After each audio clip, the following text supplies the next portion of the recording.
My name is Anna Eldridge, and I am in Communications 1010-MP4 class at Austin Peay State University. This is my informative speech, and it is over the history of jazz. I would like to start my speech with talking about how jazz began. It began in the early 1600s when the English, the French, the Spanish, Dutch, and Portuguese all competed for the control of the African slave trade. And during the slave trade, more than 10 million Africans had been captured and transported to the Americas, mostly parts of the Caribbean islands and the Spanish colonies, and these were in Central and South America. These people, obviously, because they were from so many different countries, they had much diversity, and a lot of this diversity was really reflected in their musical traditions. Moving on to the 1700s, by this time, probably about 20% of the population were Africans who were enslaved. In New Orleans, the slavery, it really took a cultural turn, and the colored people, the ones who were free, the ones who were not enslaved, they were called Creoles. Creoles were basically a mix of children from French slave masters and the enslaved African women.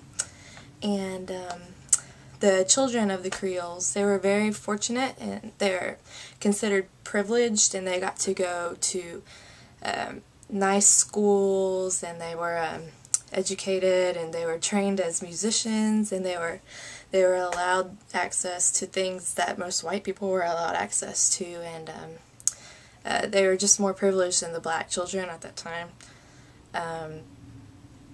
They were able to achieve opportunities that the white people were not able to. They were basically just a lot more privileged and had many more opportunities. Many of these Creoles, they were musicians that traveled throughout America, and they were basically the inventors of early jazz. In the 1800s, racial segregation was a big issue. It was really harsh. It was a harsh reality to understand in 19th century America. Basically, all the opportunities that the African Americans had were really inferior to those of the white people. Even though that they were no longer enduring slavery and enslaved, they still were being subjected to a really cruel and harsh reality of being in a largely racist culture, so they really had to still deal with that, and that was obviously kind of a punch in the face to them, really, just because they weren't dealing with slavery anymore. But positively, during the 1890s and the latter half of this century, earlier forms of jazz began to emerge through these African Americans, and the earlier forms were mostly they came from New Orleans. New Orleans is a basically French cultured town at the time, and it still is today, and they had a social order that really demanded music, and it was really popular to have music in New Orleans.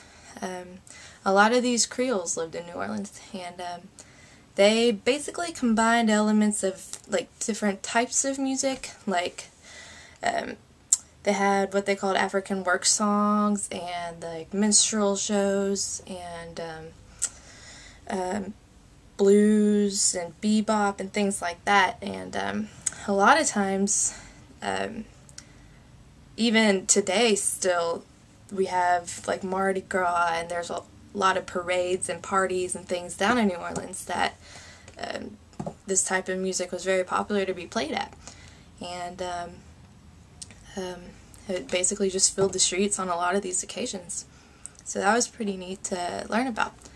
In the 1900s, earliest 20th century, basically, the popular types of jazz were ragtime and what is called New Orleans jazz.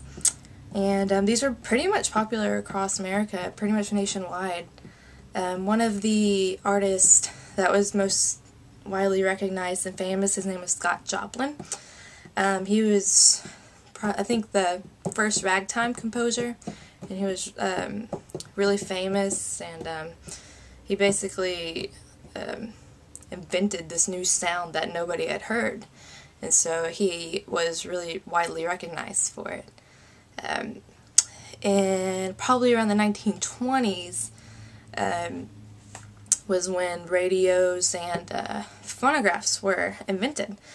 And around this time, a lot of the homes in America were receiving these radios, and a lot of what was played on the radios was jazz. And a lot of the music that was played were blues and ragtime jazz. And one of the most popular, I would say, blues singers her name is Bessie Smith, and she was the first woman blues singer who was recorded on the radio. She quickly became very, very popular in many homes across America. So that was pretty cool. And in the 1940s was when bebop was not really invented, but basically discovered, and this then made its way into many homes in America. Some of the very famous bebop artists were Dizzy Gillespie and Thelonious Monk.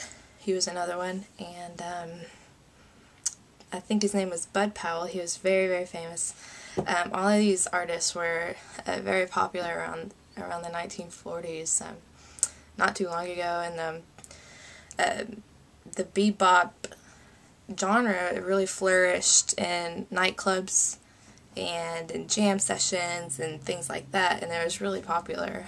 And about 10 years later, in the 1950s, jazz music really began exploding and just becoming really popular. And sometimes the African Americans,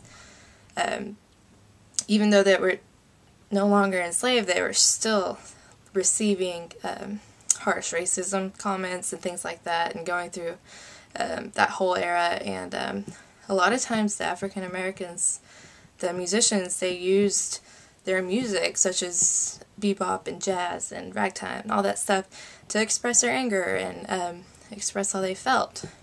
And they really used this to their advantage to show their feelings and how racism was unfair, and it was an unfair act in America. And they basically got a really good message across to a lot of people. And that's what probably made jazz so popular in America. Because it is basically music that made its way from a black culture and African American culture. But since then it has grown, and it's just really exploded, and it's very popular. I don't really know anybody who doesn't like jazz music, and it today is still continuing to develop, and it's extremely diverse. There's so many different types of jazz music, and it's still enjoyed by a very wide range of audiences today. And thank you for watching my speech. I hope you learned a lot about the history of jazz. Thank you.